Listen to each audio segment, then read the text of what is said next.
27 दिसंबर 1948 रात करीब 10 बजे एक अमेरिकी विमान डगलस DC-3 डॉक्टर मियामी के लिए उड़ान भरने की तैयारी कर रहा था। इस विमान में कुल 95 लोग सवार थे। रात करीब 10 बजे 30 बजे विमान ने सन जुआन से उड़ान भरी। शुरुआती घंटों तक सब कुछ सामान्य था। कंट्रोल टावर के बीच लगातार संपर्क बना रहा था। रात करीब 4 बजे विमान मियामी से करीब 90 मील दूर था। पायलट ने आखिरी बार रेडियो संदेश भेजा, हम मियामी से बस कुछ दूरी पर हैं, लेकिन जल्द ही लैंड करेंगे। कैप्टन मिलर और उनके साथ महिला को पायलट एलिस ब्रुक्स प्लेन उड़ा रही थी। सब सामान्य था। प्लेन 27,000 फीट पर 500 किलोमीटर की रफ्तार से उड़ रहा था। तभी अचानक मियामी और एयर ट्रैफिक कंट्रोल के साथ उनका संपर्क कमजोर पड़ने लगा। कैप्टन मिलर ने रिपोर्ट किया कि एक मामूली तकनीकी समस्या का सामना करना पड़ रहा है। उसके 15 सेकंड के बाद उनका प्लेन एयर ट्रैफिक कंट्रोल की रडार से गायब हो गया। उनका आखिरी लोकेशन अटलांटिक महासागर में बरमूडा ट्रायंगल के ठीक ऊपर पाया गया। उस रात जो हुआ वह तकनीकी खराबी से ज्यादा भयावह था। दुनिया की सबसे रहस्यमयी मायावी जगह बरमूडा ट्रायंगल में विमान फंस गया था, जिसका नाम कभी किसी ने भी नहीं सुना था और न ही देखा था। विमान नीचे की तरफ जाने लगा। विमान के अंदर चीख पुकार मच गई थी। कैप्टन मिलर ने अपनी पूरी ताकत से प्लेन को संभालने की कोशिश की, लेकिन कोशिश नाकाम रही। तूफान ने पूरे विमान को अपने चपेट में ले लिया था। उसे छोटी खिलौनों की तरह इधर उधर घुमा रहा था। प्लेन के सभी इलेक्ट्रॉनिक उपकरण, कंपास, रडार, सब कुछ बंद हो चुका था। विमान अब किसी भी इंसान के नियंत्रण में नहीं था। वह सिर्फ तूफान की रफ्तार से अंधाधुंध उड़े जा रहा था। लगभग आधा घंटा उस बवंडर में जूझने के बाद जब विमान तूफान से बाहर निकला तो चारों तरफ सिर्फ अंतरिम समुद्र था। दोनों इंजन अभी भी काम नहीं कर रहे थे। वह धीरे धीरे नीचे की तरफ गिर रहा था। तभी महिला को पायलट की नजर सामने एक द्वीप पर पड़ी। वह अनजान अछुआ द्वीप था। सबको पता था कि उनका मौत अब कुछ ही पल की दूरी पर है। विमान उस द्वीप पर एक पुराने पेड़ से जा टकराया। पेड़ के सैकड़ों मोटी डालियों ने विमान को अपने हजारों शखाइयों के बीच जाल की तरह फंसा लिया। यही वह चमत्कार था जो 95 लोगों की जान बचा ली। विमान को पेड़ पर फंस जाने से यात्रियों की जान तो बच गई, पर यह एक दर्दनाक शुरुआत थी। विमान के अंदर से कराहने और रोने की आवाजें आ रही थीं। कैप्टन मिलर, जिनका सिर एक पैनल से टकरा गया था, होश आते ही हरकत में आ गए। उन्होंने तुरंत लोगों को शांत कराया। विमान में सवार एक आर्मी डॉक्टर के डी ने बिना समय गंवाए घायलों का देखभाल शुरू कर दिया। कुल 8 लोग गंभीर रूप से घायल हो गए थे। किसी का हाथ में चोट लगी थी तो किसी का पैर में। 3 लोगों के सिर पर गहरी चोट आई थी। बाकी सभी लोग अंदर से डरे सहमे थे। उन्होंने धीरे धीरे विमान से उतरे तो महसूस हुआ कि वह कहां आ फंसे हैं। यह एक ऐसा द्वीप था जो नक्शे पर कहीं मौजूद नहीं था। चारों ओर घना जंगल, अजीबोगरीब पेड़ पौधे। सबसे खास पहली और बड़ी चुनौती थी पानी। सभी कोई प्यासा था, लेकिन पूरे द्वीप पर दूर तक किसी नदी, झरने या किसी साफ पानी का कोई नामो निशान तक नहीं था। उनकी एकमात्र उम्मीद बारिश की पानी थी। कैप्टन मिलर ने अपना अनुभव का इस्तेमाल करते हुए लोगों के बीच एक प्रस्ताव रखा। लोगों ने कैप्टन मिलर का प्रस्ताव मान लिया।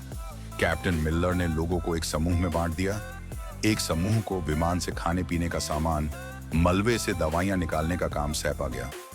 दूसरा समूह कैप्टन के साथ मिलकर रात गुजारने के लिए एक स्थायी घर बनाने में जुट गया। उन्होंने विमान से टूटी सीटों की चादर और बड़े बड़े पत्तों तथा लकड़ियों का इस्तेमाल करके एक काम चलाऊ छत तैयार की, जो उन्हें रात की ठंड और बारिश से बचा सके। उस पहली रात जब वे एक दूसरे के साथ बैठे थे तो उनके दिलों में एक ही सवाल था, क्या कोई हमें ढूंढने यहां आएगा? क्या हम कभी भी इस अनजान जगह से बाहर निकाल पाएंगे? दूसरे दिन की सुबह एक नई चुनौती लेकर आई। भोजन की कमी और आग जलाने का अभाव, क्योंकि विमान से जो थोड़ा खाना मिला था वह ज्यादा दिन नहीं चलने वाला था।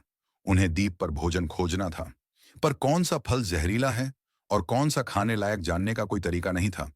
इसी कोशिश में एक अध्र उम्र के व्यक्ति ने एक अनजान फल खा लिया और कुछ ही घंटे में तड़प तड़प कर उनकी मौत हो गई। ये द्वीप पर हुई पहली मृत्यु थी जिसने अंदर से सभी को हिलाकर रख दिया। इस घटना के बाद लोगों में सीमित भोजन को लेकर पहली संघर्ष शुरू हुआ, लेकिन कप्तान मिलन और डॉक्टर केडी ने इस स्थिति को संभाला। एक दिन एक किशोर लड़के ने, जिसे विज्ञान में रुचि थी, उसने चश्मा के लेंस का प्रयोग करके अपने लेंस के फोकस को पेड़ के सूखी पत्तियों पर केंद्रित किया। घंटे की मेहनत के बाद पत्तियों से धुएं की एक पहली लकीर उठी और कुछ क्षण बाद ही आग पकड़ ली। ये उनके लिए किसी जीत से कम नहीं थी। आग खाना पकाने के लिए ही नहीं चाहिए थी, बल्कि रात में जंगली जानवरों से बचने के लिए भी जरूरी थी। इसी बीच विमान में एक इंजीनियर जेम्स ने विमान में टूटे हुए रेडियो को ठीक करने की कोशिश की। कड़ी मशक्कत के बाद रेडियो से कमजोर सिग्नल भेजने में कामयाब रहा, लेकिन सामने से कोई जवाब नहीं आया। रेडियो की बैटरी भी खत्म हो चुकी थी और संपर्क का एकमात्र जरिया भी टूट गया। दिन बीतते गए। जब 10 दिन बाद बचाव का कोई संकेत नहीं मिला, तो 3 लड़के और 2 लड़की का सब्र जवाब दे गया। एक रात सभी लोग सो रहे थे। वह चुपके से विमान के मलबे से बनी एक छोटी सी नाव लेकर समंदर में उतर गए। वह फिर कभी लौटकर नहीं आए। उनका क्या हुआ है, वह कहाँ गए, एक रहस्य बनकर रह गया। उन 5 लोगों को जाने के बाद बचे हुए लोगों को एहसास हो गया कि उन्हें लंबे समय तक यही रहना पड़ेगा। कैप्टन मिलर ने सबको इकट्ठा किया और एक अस्थायी व्यवस्था बनाने का प्रस्ताव रखा। काम का बंटवारा किया। एक टीम रोजाना जंगल से फल और भोजन इकट्ठा करने के लिए जंगल जाती और दूसरी टीम घर को और मजबूत बनाने और मरम्मत करने के लिए कार्य करती। डॉक्टर केडी और कुछ और लोगों ने घायलों के इलाज जिम्मा संभाला। दूसरी ओर अमेरिकी सरकार ने विमान को खोजने के लिए इतिहास का सबसे बड़ा सर्च ऑपरेशन शुरू किया था। अटलांटिक महासागर के कोनों कोने छान मारा, लेकिन विमान का एक टुकड़ा भी नहीं मिला। 1 सप्ताह की लगातार खोज के बाद भी कोई सुराग नहीं मिला, तो अभियान धीमा पड़ गया। इसी बीच द्वीप पर एक दूसरे से नजदीकियां बढ़ी, एक दूसरे से प्रेम हुआ। बच्चे हुए लोगों ने जीने की कला सीख ली। उन्होंने द्वीप के विमान के धातु को तराश कर चाकू और भाले जैसे औजार बनाए। सबसे बड़ी चुनौती इस द्वीप के जंगली सूअर थे, जो झुंड में रहते थे और रात में उनके शिविर पर हमला कर देते थे। विमान में एक मछुआरा भी था, जिसने लोगों को मछली पकड़ना, जाल बिछाना सिखाया। कुछ दिन बाद उन्होंने अपने पहले जंगली सूअर का शिकार किया। शिकार के दौरान 2 लोग घायल भी हो गए, लेकिन जब वे उस शिकार को लेकर शिविर में लौटे, तो सभी के चेहरे पर एक आशा शुकुन भरी चमक पड़ी। उन्होंने द्वीप के किनारे टूटे हुए नारियल के ताने से बड़े बड़े अक्षरों में हेल्प लिखा, इस उम्मीद में कि शायद कोई गुजरता हुआ जहाज विमान इसे देख ले। धीरे धीरे 6 महीने बीत चुके थे। बाहरी दुनिया के लिए DC-3 एक 307 विमान एवं उनमें सवार 95 लोग एक अनसुलझी कहानी बनकर रह गए थे। $27 मिलियन खर्च करने के बाद अमेरिकी सरकार ने आधिकारिक रूप से सर्च ऑपरेशन बंद कर दिया और सभी को लापता घोषित कर दिया। उनके परिवार वाले को बता दिया गया कि उनके परिजनों को लौटाने की कोई उम्मीद नहीं है। लेकिन यहाँ एक अनजान द्वीप पर एक नया समुदाय जन्म ले रहा था। जो लोग गंभीर रूप से घायल थे, वह डॉक्टर के डी के देखभाल में धीरे धीरे ठीक हो गए थे और छोटे मोटे कामों में हाथ बटा रहे थे। लेकिन इस दौरान बीमारी और निराशा के कारण कुछ और लोगों की मौत हो गई थी। बचने का कोई रास्ता न देखकर कुछ लोग मानसिक रूप से टूट गए थे और उन्होंने दम तोड़ दिया। अब द्वीप पर केवल 82 लोग ही बच गए थे। उन्होंने मृतकों को सम्मान के साथ वहीं द्वीप पर दफनाया दिया और दूसरे का मानसिक सहायक बनने लगे। रात में जब सभी लोग आग के चारों तरफ इकट्ठा होते, तब वह अपने पुराने जीवन को याद करके भावुक हो जाते थे। 2 साल बीत गए। फिलहाल उन्होंने जीना सीख लिया था। उन्होंने वहां छोटी मोटी खेती करनी शुरू कर दी और मछली पकड़ने के नए नए तरीके आजमाने लगे थे। लेकिन अपनी पुरानी दुनिया में लौटने की इच्छा अभी उनके दिलों में चल रही थी। इंजीनियर जेम्स के नेतृत्व में सब मिलकर एक बड़ी नाव बनाने का फैसला किया। यह उनका सबसे बड़ा और सबसे महत्वाकांक्षी प्रोजेक्ट था। महीनों की कड़ी मेहनत के बाद उन्होंने विमान के टुकड़ों, लकड़ी और बेलों के इस्तेमाल करके एक मजबूत नाव बना लिया। एक दिन उन्होंने उस नाव को समुद्र में उतारा। यह उनके लिए किसी त्योहार से कम नहीं था।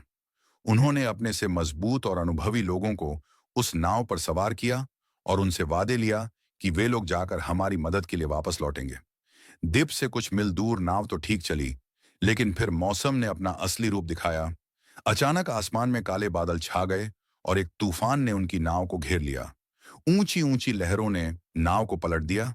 उनमें से कुछ ही लोग ने तैरकर वापस द्वीप के किनारे पहुंच गए, लेकिन उस हादसे में 8 की जान चली गई। यह द्वीप पर सबसे बड़ा झटका था। पहले ही बीमारी और निराशा से 7 लोगों की जान चला गई थी। कुल मिलाकर 15 लोगों की मौत हो गई चुकी थी और 5 पहले ही भाग गए थे। अभी द्वीप पर केवल 75 लोग बचे थे। कई लोग मान चुके थे कि इस द्वीप पर ही उनका कब्र बनेगा और यहां से निकलने की कोशिश करना यानी मौत को दावत देना है। धीरे धीरे 5 साल बीत गए, लेकिन समय के साथ समाज में दरारें पड़ने लगी। द्वीप के प्राकृतिक संसाधन, छोटे जानवर धीरे धीरे कम होने लगे। भोजन की कमी ने लोगों के बीच तनाव पैदा कर दिया। अब वह दो गुटों में बंट गए थे। एक गुट जिसका नेतृत्व कैप्टन मिलर कर रहे थे, उनका अभी भी मानना था कि उन्हें किसी भी कीमत पर यहां से निकलने के लिए कोशिश करना ही चाहिए। दूसरे गुट जिसका नेतृत्व एक बूढ़ा व्यक्ति कर रहा था, उनका मानना था कि यही उनकी नियति है और उन्हें बाहरी दुनिया को भूलकर इसी द्वीप पर बस जाना चाहिए, क्योंकि बाहर निकालने के लिए कोशिश सिर्फ मौत को दावत देना है। इसी बीच भोजन के तलाश में एक खोजी दल जंगल के अंदरूनी हिस्से में गया, जहां उन्होंने कुछ ऐसा मिला जिसे देखकर उनके रोंगटे खड़े हो गए। प्राचीन टूटी फूटी सभ्यता के खंडहर मिली। खंडहर के पास एक गुफा के अंदर उन्हें एक इंसान का कंकाल मिला। कंकाल के पास लोहे का पटला, एक छोटा नाव का पतवार था। जंग लग चुका था, जो किसी पुराने नाव की यहां आने की सबूत था। ये उस बात का सबूत था कि इस द्वीप पर हम लोग फंसने वाले कोई पहले लोग नहीं हैं। बरमूडा ट्रायंगल के का रहस्य और भी गहरा हो गया था। क्या इस द्वीप का कोई श्राप था? क्या आने वाला हर कोई यही मर जाता है? इस सवालों ने उन्हें और भी डरा दिया। 7 साल बीत चुके थे। इन 2 सालों में तनाव, भोजन की कमी और बीमारियों के कारण 9 लोगों की और मौत हो गई थी। अब उनकी संख्या घटकर 66 हो गई थी। लोगों ने 8वें साल के शाम द्वीप पर एक भयानक चक्रवात ने उनके मेहनत से बनाए गए घर और फसलों को तहस नहस कर दिया। उन्होंने जो कुछ बनाया था वह एक साथ सब खत्म हो गया। उनके जीने का मनोबल पूरी तरह से टूट गया था। वह खुले आसमान के नीचे भीगते हुए, कांपते हुए बैठे थे और सोच रहे थे कि शायद अब अंत आ गया है।